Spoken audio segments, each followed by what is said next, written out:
Okay. Now, how do we differentiate between primary, secondary, tertiary alcohols? All the alcohols are colorless liquids.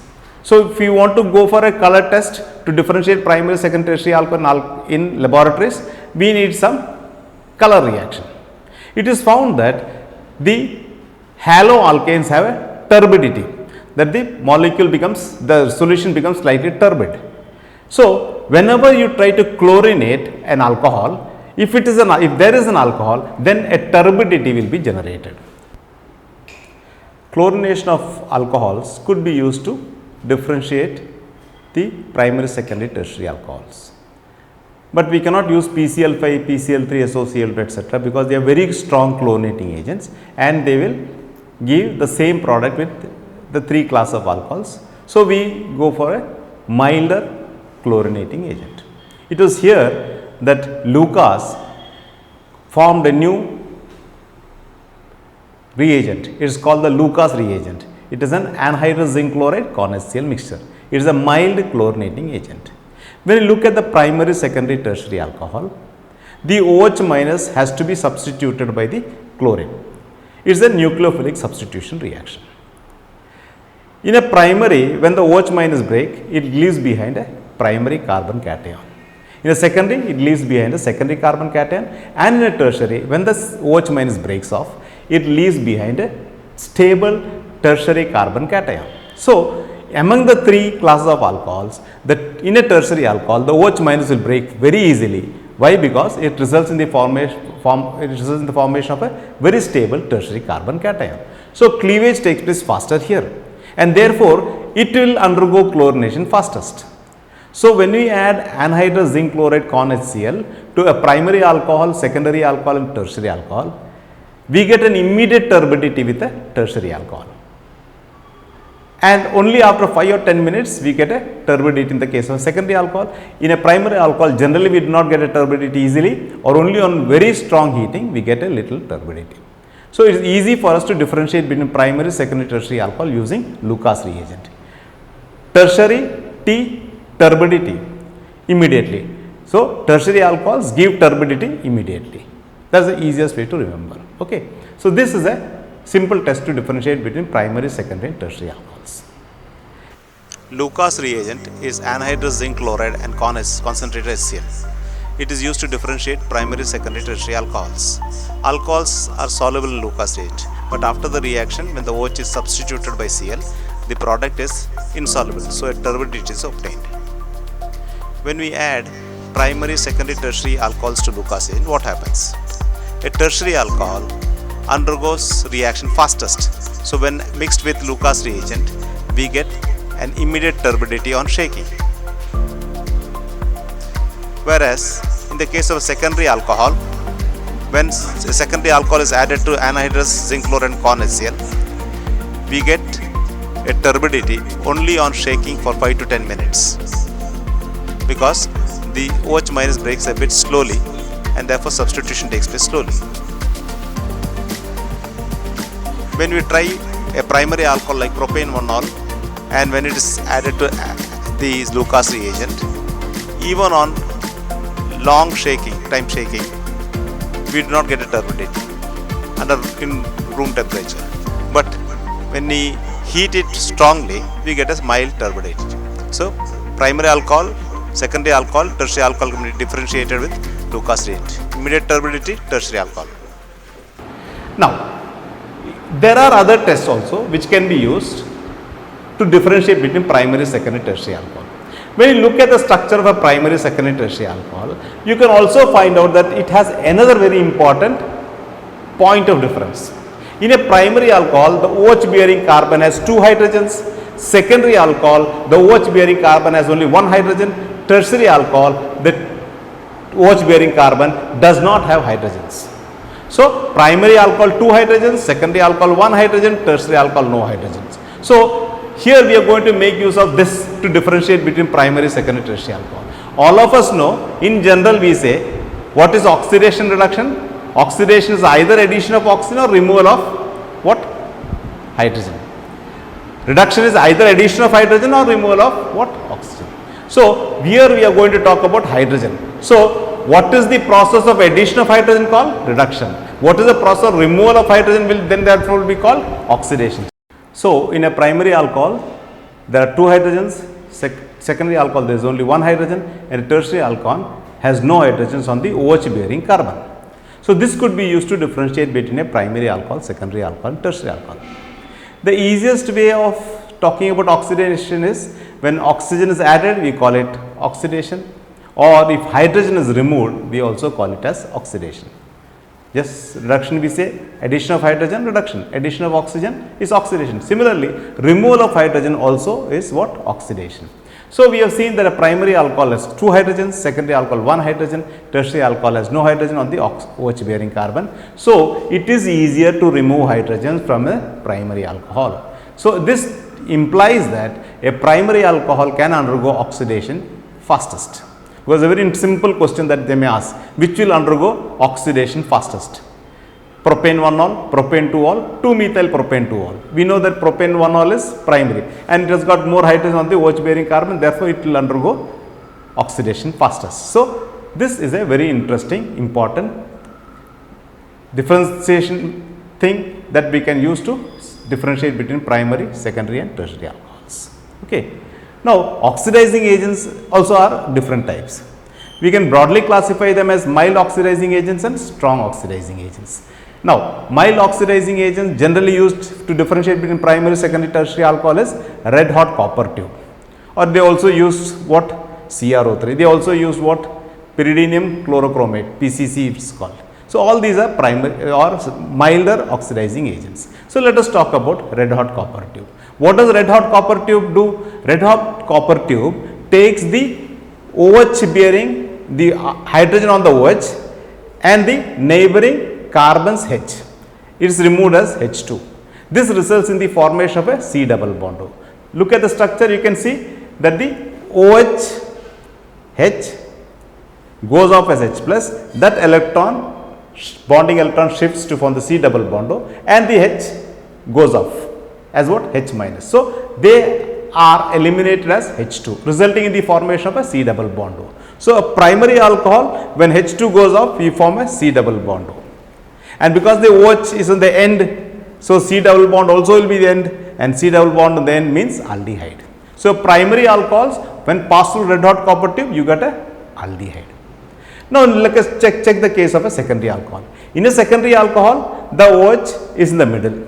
When the OH goes off and the hydrogen on the oxygen bearing carbon also goes off as H2, it results in the formation of C double bond O. Here the C double bond O will be in the middle because it is a secondary alcohol. So, we get a ketone. So, primary alcohol we got an aldehyde, secondary alcohol we get a ketone when passed through red hot copper tube. Let us examine the case of a tertiary alcohol. Tertiary alcohol the OH has an H, but the carbon to which the OH is attached does not have hydrogens. So, it cannot eliminate H2 easily because red hot copper tube is a mild oxidizing agent. It cannot form C double bond because if it has to form C double bond O, it will have to cleave a strong CC bond. That is not possible because red hot copper tube is a mild oxidizing agent. So, tertiary alcohol does not undergo oxidation with red hot copper tube. But an interesting thing that you must remember here is in a tertiary alcohol, it may not undergo oxidation, but the OH minus can break off easily in the presence of red hot copper tube because it results in the formation of a stable carbon cation. Subsequently, the H on the neighboring CH3 goes off resulting in the formation of an alkene. So, it can undergo dehydration, no oxidation but dehydration resulting in the formation of an alkene. So, we can put it like this: primary alcohol gives aldehyde when passed through red hot copper tube. Secondary alcohol gives a ketone when passed through red hot copper tube. Tertiary alcohol does not undergo oxidation but undergoes dehydration to form what? An alkene. So, this is the way we can differentiate between primary, secondary, tertiary alcohol. It also gives you an interesting fact that tertiary alcohols undergo dehydration fastest. So, you may get a question, which will undergo dehydration fastest? Propane 1-ol, propane 2-ol, 2-methyl propane 2-ol. This should be no doubt, it will be 2-methyl 2-ol.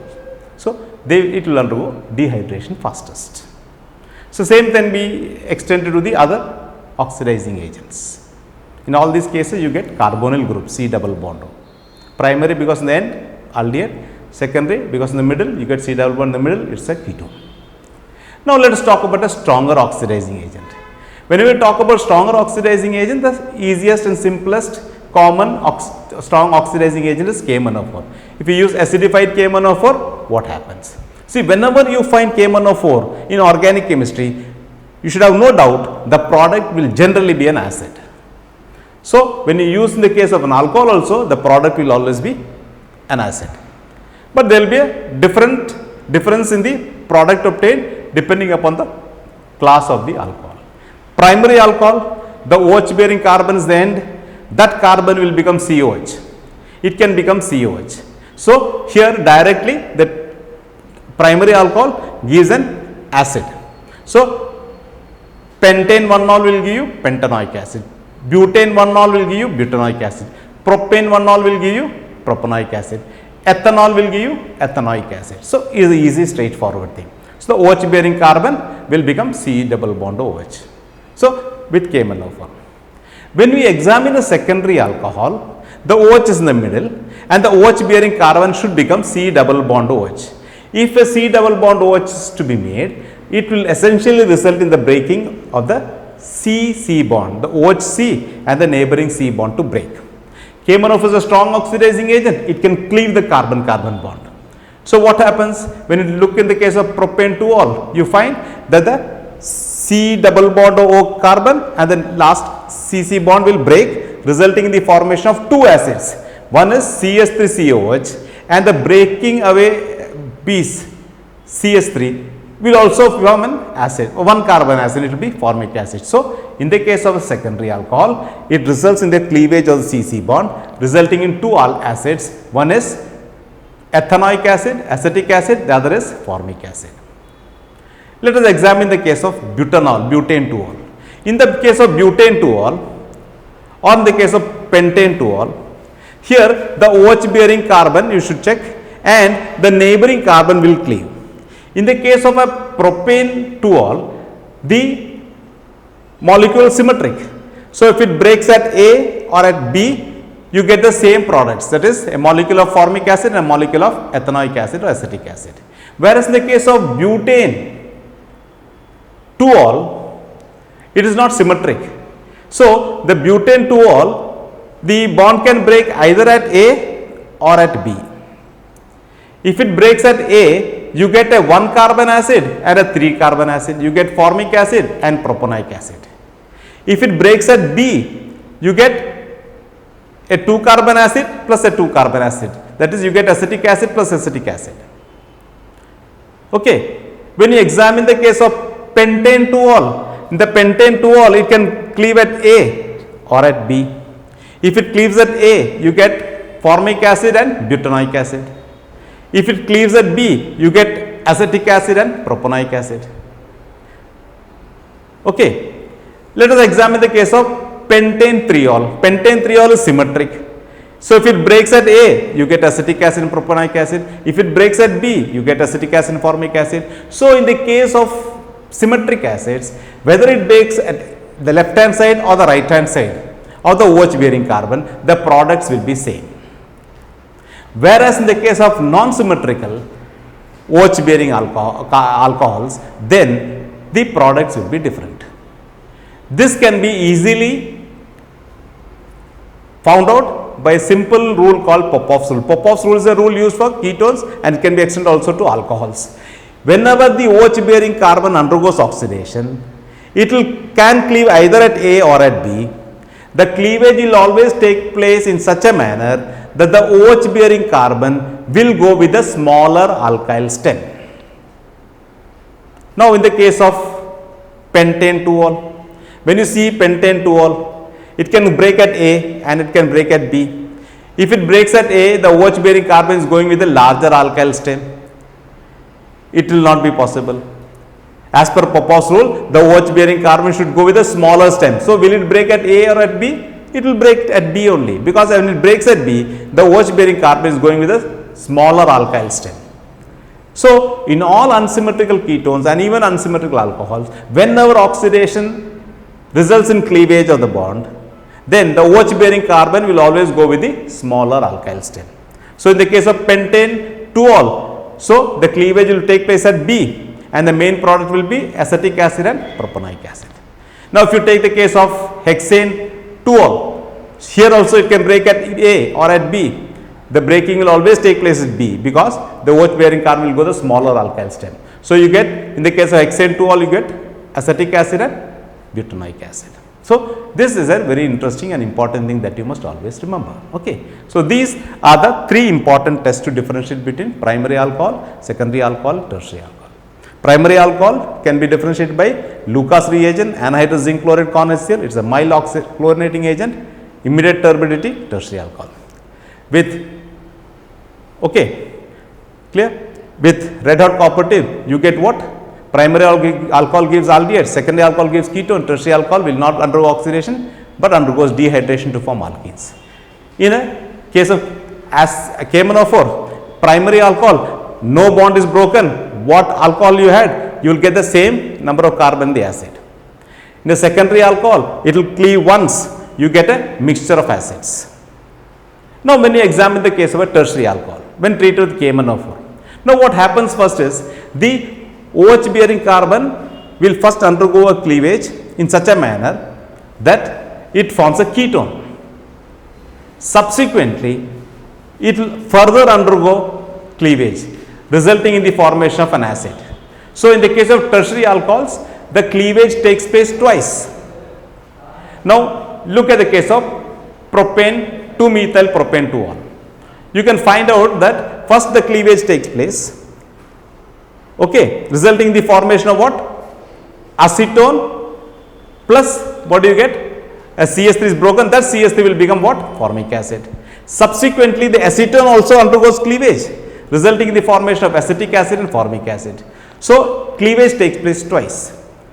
So, in the case of 2-methyl propane 2-ol, first cleavage gives formic acid, second cleavage gives another molecule of formic acid, and the remaining will be CH3COH.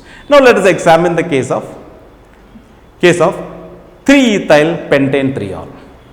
Without even drawing the structure, you can say the cleavage will take place at A and then at B.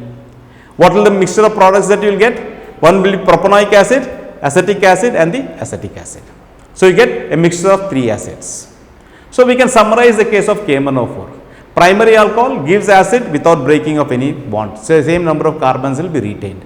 Secondary alcohol gives a mixture of acids by undergoing cleavage once, and the number of carbons will be less in both the acids. In a tertiary alcohol, cleavage will take place twice, resulting in 3 acids. So, these are the interesting things that you must always remember. Okay. A lot of examples can be done because lot of questions in this with regard to this can be asked. So, this is a way in which you differentiate between primary, secondary and tertiary alcohols. Another important reaction shown by alcohols is dehydration. We had made a small mention of dehydration in the case of red hot copper tube. Generally, dehydration takes place in the presence of acids. There are many dehydrating agents like concentrated sulfuric acid, you got Al2O3, you got phosphoric acid, etc. Let us talk about sulfuric acid. Whenever an alcohol is treated with an acid, concentrated sulfuric acid, what happens first is the non-bonded pair of electrons take up the H plus from the acids and it is called as protonation, resulting in the formation of an hydronium ion. This hydronium ion is unstable and it takes the bond pair electron and gets eliminated as water, leaving behind what? CH3CH2 plus. Now, this CH3CH2 plus can be stabilized by the neighboring carbon's hydrogen going off SH plus, leaving behind its electron, resulting in the formation of an alkene.